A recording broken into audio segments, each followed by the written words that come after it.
Here in Hingham Harbor at the Vietnam War Memorial, we're speaking with Senior Chief Petty Officer Keith German about the annual POW MIA Recognition Day, and just asking some questions about the significance of the day, and we're going to talk a little bit about the Vietnam War. Keith, tell us a little bit about what makes today so important and significant to people who have served. It's my experience is that if we don't remember days like this, we're doomed to forget them. So as a community here in Hingham, very military oriented, very patriotic, very supportive of our veterans. We pride ourselves on coming out here on the National POW MIA Recognition Day that's proclaimed by the President. We do this so we don't forget those prisoners of war and those missing in action still today. There's over some 83,000 unaccounted for from the Revolutionary War until today, global war on terrorism and everything in between. I think the monument first started out as a tribute to those from the Vietnam War, but due to the complexity of all the other conflicts that we've had, it's kind of morphed into a national day of remembrance. Okay, that covers all the armed forces and all the conflicts. I noticed on the monument itself, it was put here back in 1986. Correct. And the turnout here is pretty good today, and I think significantly appropriate for a day like today.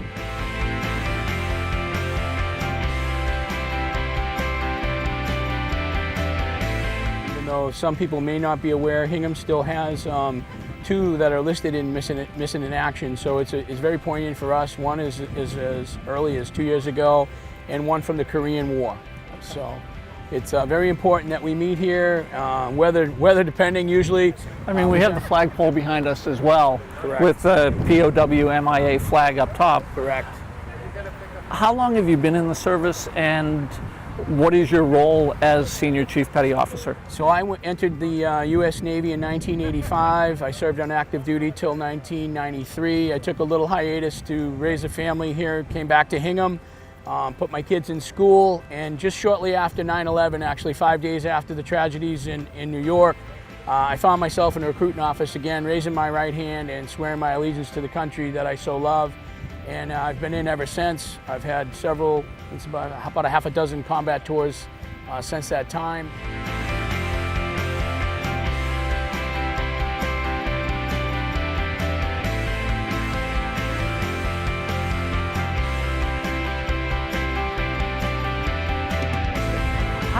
If we talk about Vietnam for a second, how is the war viewed by people? I don't know that, I guess our contemporaries, you and I, our contemporaries know at least a little bit about it, but you have a whole population, a whole community of kids coming up that may not know anything about the conflict itself. Correct. I think a lot of people, it was taken, it was a political type war. It wasn't like today, as far back as Desert Storm, which was 1991, to the current conflict, the global war on terrorism now, 2001, to almost 17 years of armed conflict that the country has been in.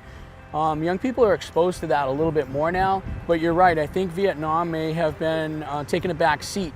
It wasn't viewed as a popular war, and at that time they realized that, maybe not putting the soldiers and sailors and the airmen and Marines down so much, it was the war itself that they were down, but that people should always support those who raise their right hand to defend freedoms that we take so dear.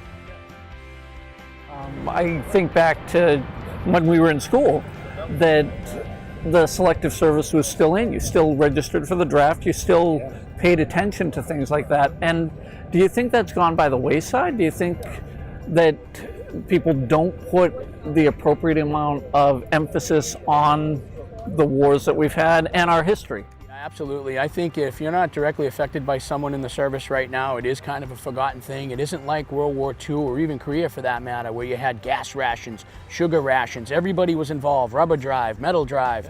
The whole town, we had the shipyard here. We had 26,000 workers here building ships every day. It was a big part of the war effort. As time marched on, and where we are today, 2018, the current statistic says that less than 1% of the United States population is in uniform. Less than 1% protect the other 99. So it is a vast disparity, and it's a tough way to connect that. It's just take a minute to thank someone that you see in uniform. Try try to be vocal, try to show your appreciation.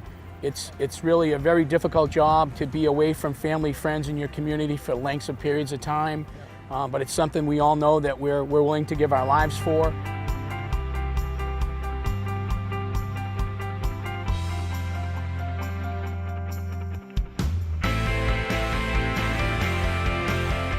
$83,000 men and women somewhere in the United States who served did not come home. Yeah. Their loved ones never got closure. It's more than the population of Hingham Absolutely. itself. Absolutely. So, I mean, it's mind-boggling. Right. So it's easy for us just to do this. It's a simple tribute. Pay our respects. Well, thank you very much Thank for your you so much. service. Great Thank to you see for you speaking again. with me. It's great to see you. It's a fun thing to Absolutely. see people, and on a day like this with such significance, it's very nice to see you.